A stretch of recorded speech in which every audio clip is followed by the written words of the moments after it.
Brett Yormark, best be a Utes fan and work that basketball angle.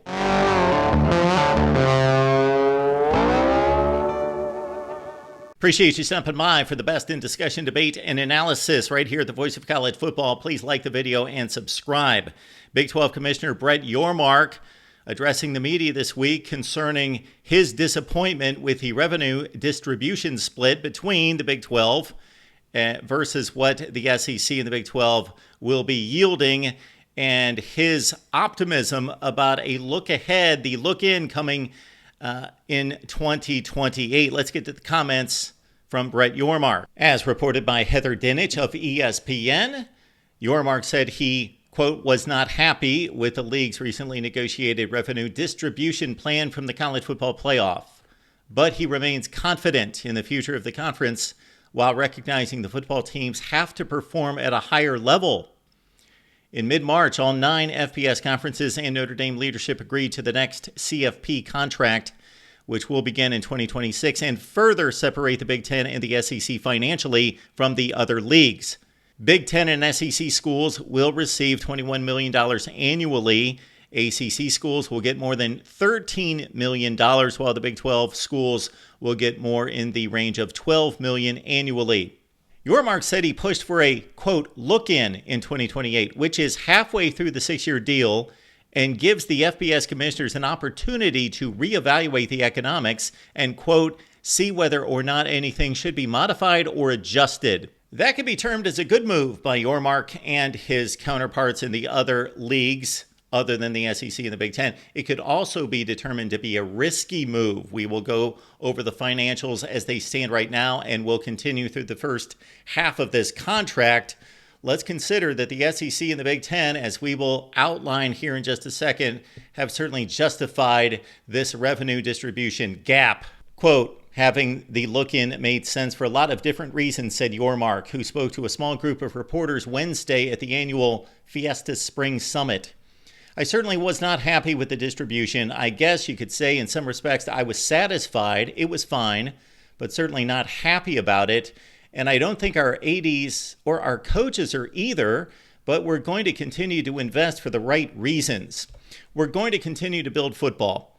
It's at the core of what we do, and I'm excited about the future.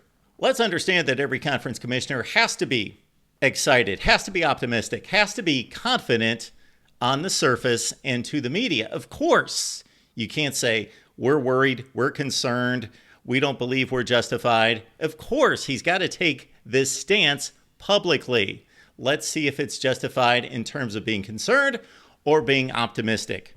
Yormark says he doesn't wake up every morning thinking about other conferences and that the narrative about the growing power and separation of the SEC and the Big Ten has been, quote, overstated. So Yormark actually said that in light of what he's about to acknowledge about the separation of revenue distribution for the college football playoff. Let's understand that there's been a 14 playoff for 10 years, and the Big 12 received how much? An equal distribution to the SEC and the Big 10. Let's also understand that the SEC and the Big 10 have just gained 6 huge football powers with branding power and draw eyeballs to the TV sets and to the streaming devices. And let's also understand that going forward, of course, the revenue gap is going to be what we are going to outline here. 58% for those teams in the SEC and the Big Ten and 32% for the Big 12. And let's also understand that the SEC and the Big Ten are starting to take hold of the direction of NIL and the transfer portal. Yet Yormark states that this has been overstated. At no point in the history of college football has there been a clearer, more distinct, wider gap and growing by the day than what currently exists. Those 2 conferences have the bulk of control over the future format, but the other leagues surrendered that in exchange for ironclad guarantees. Quote, we spend a lot of time talking strategically about the direction of collegiate athletics and what's in the best interest of everyone, Yormark said. Does the SEC and the Big Ten break away from that from time to time and strategize together? I'm sure they do, but I will tell you the chemistry and culture amongst the four commissioners is extremely positive. And even though I'm relatively new in my job, I'd venture to say it's the best it's ever been. I'm relatively new to the job, and despite all of the facts and the logic and everything that's stacked up against me, I'm going to try to fool you into thinking that the synergy between these four conference commissioners is better than it's ever been. Has there ever been a situation in which knowingly, publicly, that there has been an acknowledgement that two of the commissioners, two of the conferences break away to strategize themselves? Now, has this ever happened in the past? I'm sure it has.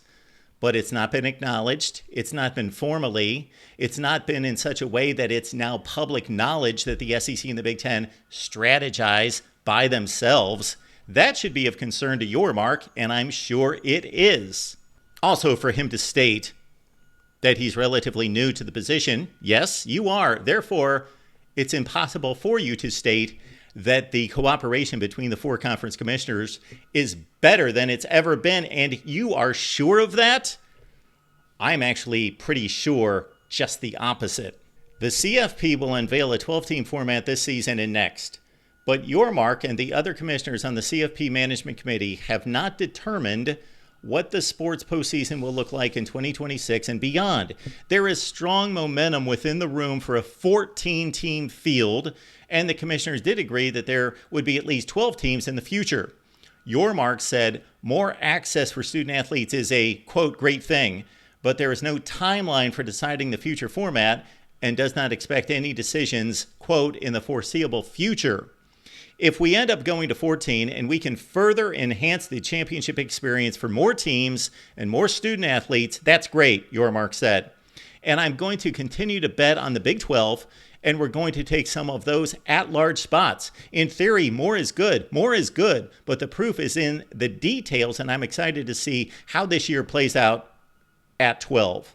Yormark is either trying to fool us or he's completely oblivious to what's going on, because going from 12 to 14 teams completely helps and supports the Big Ten's cause and the SEC's cause, not his conference.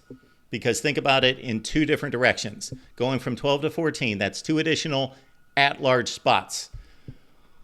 What schools, what teams are going to have the best resumes to fill those at-large spots? I guarantee that over the next 10 years, if we jump from 12 to 14 teams, that those two at-large spots, 80% of the time, are going to go to the Big Ten and the SEC. Point number two, that in a 12-team format, that is a good situation for the Big 12 and the ACC to maintain contact and equality with the SEC and the Big Ten, because all four receive automatic qualifying status as conference champions, and the conference champions are put on the same tier. You go to 14, guess how many get buys? 2. Guess where those buys are going to go? Big Ten, SEC.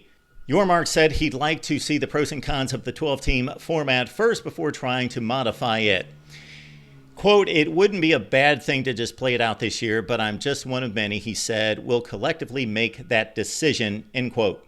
This week's spring meetings marked the first time all 16 schools were represented in league meetings following a sweeping conference expansion that added Arizona, Arizona State, Colorado, and Utah. Yormark said the league also discussed more access in the NCAA basketball tournament, and the coaches, in theory, are for expansion. While he said he has not thought about the number, Yormark said he's open to 76. Quote, the tournament is one of the greatest spectacles in sports, Yormark said. It captivates hardcore fans and casual fans for all the right reasons, and you don't want to mess with something that's great. But if there's chances to modify a bit, we owe it to ourselves to do that. Brett Yormark is a basketball guy, and he runs a basketball conference, so he should play to his strengths and do whatever he can do. I don't have a suggestion for him. I don't know if going from 68 to 76 would be a good thing for the Big 12, since it's a good basketball conference, supposed to be dominant this past year, but somewhat disappointed. So that may not be a great move for the Big 12. It might be a great move for the sport, but Brett Yormark needs to focus on the strengths of the conference, and that's first and foremost, let's do what's best for basketball to enhance the basketball, because the NCAA basketball tournament on the men's side and now the women's side, if it's able to sustain the success from 2023 and 2024, is where the Big 12 can stay relevant over the entire landscape. Yormark said he understands the conference, quote, did not perform probably as well as others in the past decade of the CFP, but history doesn't always repeat itself. So let's be a little bit more clear about the Big 12's performance during the 10-year run of the 14 playoff. Oklahoma, near disaster. One strong performance against Georgia at the Rose Bowl in 2017, otherwise wiped off the map in 3 other games.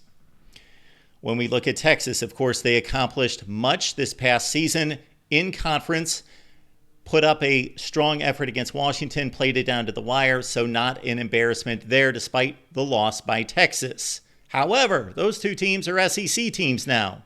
They're moving on to a conference in which the Big 12 will most likely have to face them in the playoffs. TCU is it. That is the only true Big 12 representative in the playoff during these 10 years, and that was an utter disaster. Yes, they won a game. Congratulations to TCU in earning a win over Big Ten champion Michigan, going to the national championship game. However, they did turn in the most embarrassing bowl result in history, in the history of bowls. 58-point loss, embarrassment. That is a bad look for the Big 12. And they have no schools, no football programs that are able to compete.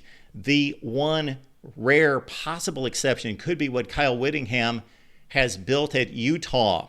Of course, Utah was one of the better teams, arguably the best program in the Pac-12 over the past 3 or 4 years, earning 3 consecutive championships, going to the Rose Bowl multiple times, losing those games, but still, Utah has a shot to be competitive in the playoff. In regards to winning championships, not going to happen.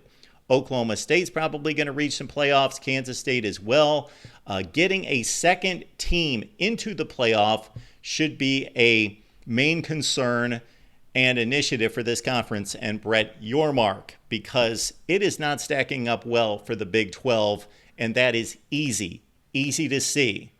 The last 10 years have not been strong. Take away the 2 best brands, the 2 most powerful and most talented brands, and then you are left with a lot of top 40 type players that make for entertaining football during the regular season, but in regards to competing for a national championship, forget it, Big 12. Stick to basketball, make money playing football. That's the formula. We appreciate your comments down below right here at the Voice of College Football. Best in discussion, debate, and analysis. Comments, please like the video and subscribe.